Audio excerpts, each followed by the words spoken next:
TT पेपरफुटी प्रकरणी SIT गठीत, मुख्यमंत्र्यांचा पोलीस महासंचालकांना फोन करून हा आदेश। तर ठाण्याचे जॉईंट सीपी पंजाबराव उगले यांच्या अध्यक्षतेत ही एसआयटी गठीत।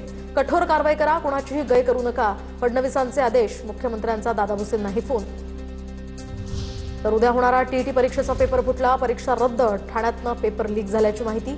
2,26,000 शिक्षक परीक्षार्थींचं भवितव्य टांगणीला। तर आरोपी दिल्लीतनं आले होते। 1.5 कोटी रुपयांमध्ये हा पेपर सगळा व्यवहार झाला होता। मात्र सापळा रचून भिवंडीच्या कोण गावातनं आरोपींना ताब्यात घेतलंय। टीटी पेपरफुटी प्रकरणी पोलिसांकडून ही खळबळजनक माहिती।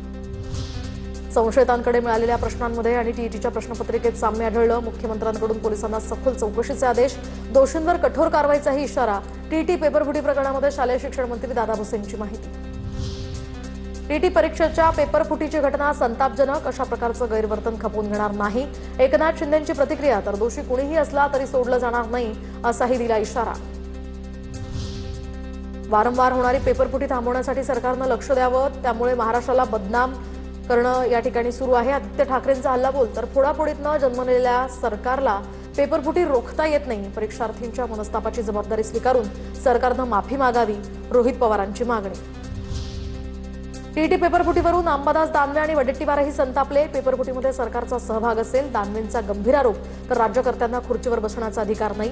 वडेट्टीवारही कडाडले। सभागृहात उद्या हा मुद्दा मांडणार असल्याची माहिती। टीटी पेपरफुटी प्रकरणावरून अखिल भारतीय विद्यार्थी परिषद आक्रमक, पुण्यातल्या परीक्षा परिषदेच्या कार्यालयाबाहेर एबीव्हीपीचं आंदोलन। तर पेपर फुटल्यामुळे लाखो शिक्षकांच्या मेहनतीवर पाणी फिरलं, पेपर फोडणाऱ्यांवर कारवाई करण्याची शिक्षकांचीही मागणी। पेपर लीक नाही तर युवकांच्या भविष्याची ही चोरी आहे। देशाच्या शिक्षण व्यवस्थेला वसुली सिस्टीम बनवलंय। टीटी पेपरफुटीवरून राहुल गांधींची सरकारवर टीका।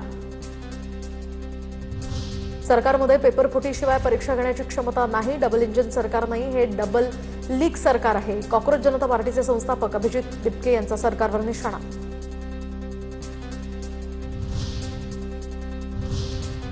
आता बघूया टॉप 9 राजकीय बातम्या। नैसर्गिक आपत्तीसमोर हार मानायची नाही, संकट काळात शेतकऱ्यांना मदत करताना तडजोड केली जाणार नाही। एल निनोच्या संकटावर एकजुटीनं मात करू, शेतकऱ्यांना आश्वस्त करण्यासाठी मुख्यमंत्री फडणवीसांचा हल्लेख। ठाकरेंचे आमदार अंबादास दानवेंना भाजपचे नेते मोहित कंबोज यांची अब्रू नुकसानीची नोटीस, तर आरोप मागे न घेतल्यास 500 कोटींच्या अब्रू नुकसानीचा दावा दाखल करण्याचा कंबोज यांचा इशारा। जलसंधारण खातं मोहित कंबोज चालवतात, असा आरोप दानवेंकडून करण्यात आला होता।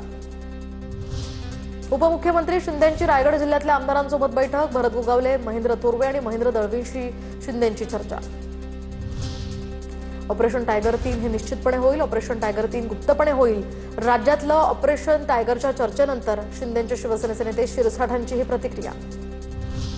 आमच्या आमदारांना शिंदे सेनेकडून मंत्रीपद, पैशांचं प्रलोभन, तर ठाकरेंचे शिवसेनेचे आमदार राहुल पाटलांचा हा आरोप। आमचे आमदार प्रलोभनाला मात्र बळी पडणार नाही, राहुल पाटलांची प्रतिक्रिया।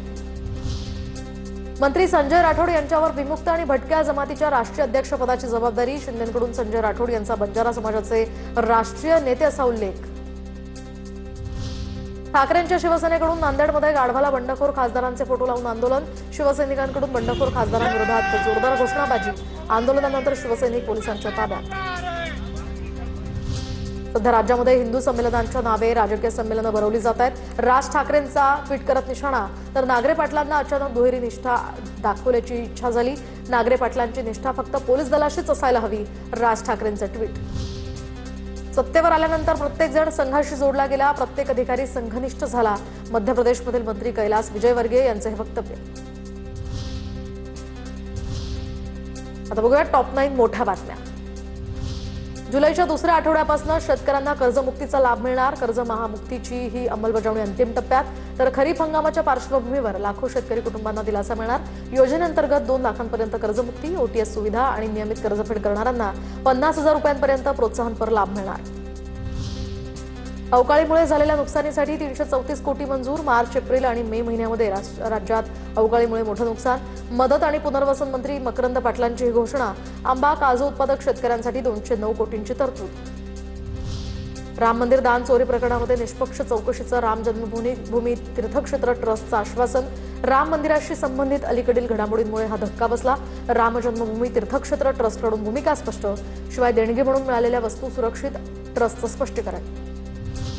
केतन अग्रवाल हत्येचा आता नवा खुलासा समोर, तर सिया आणि चेतनकडून मे महिन्यापासूनच लोहगडाची रेकी, गुन्ह्यानंतरचे चॅट्स डिलीट. आरोपी चेतन चौधरीच्या दुकानातल्या कर्मचारी सुद्धा यामध्ये साक्षीदार होणार. केतन हत्या प्रकरणाच्या तपासासाठी आता 6 स्वतंत्र पथकं तयार. आरोपी सियाच्या भावाची 10 तास चौकशी. 10 तासांनंतर सियाचा भाऊ साहिल गोयलची चौकशी संपली, तर सियाच्या आईवडिलांचीही चौकशी झाल्याची माहिती. बीडमधील विलास घुले हत्येप्रकरणी खासदार बजरंग सोनवणेंचा मुलगा एसआयटीच्या रडारवर. सौरव सोनवणेची 4 तास एसआयटीकडून चौकशी. मुंबईतील भायखळा या ठिकाणी 30,000 विषारी गोळ्या वाटून लोकांना मारण्याचा कट पोलिसांनी उधळून लावला. गोळ्या वाटप करणाऱ्याला भायखळा पोलिसांकडून अटक. जळगावच्या सराफा बाजारामध्ये सलग दुसऱ्या दिवशी सोनं चांदीच्या दरात मोठी वाढ. सोनं 2,200 रुपयांनी तर चांदी 2,000 रुपयांनी महागली. जीएसटीसह सोन्याचा दर आता 1,47,000 आणि चांदीचा दर 2,33,000 पोहोचलाय. घटस्फोट होताच पतीकडून पत्नीची हत्या. नागपूरच्या जुनी कामठी परिसरातली धक्कादायक घटना. भर रस्त्यात पत्नीची हत्या करून आरोपी फरार. पोलिसांकडून त्याचा शोध सुरू.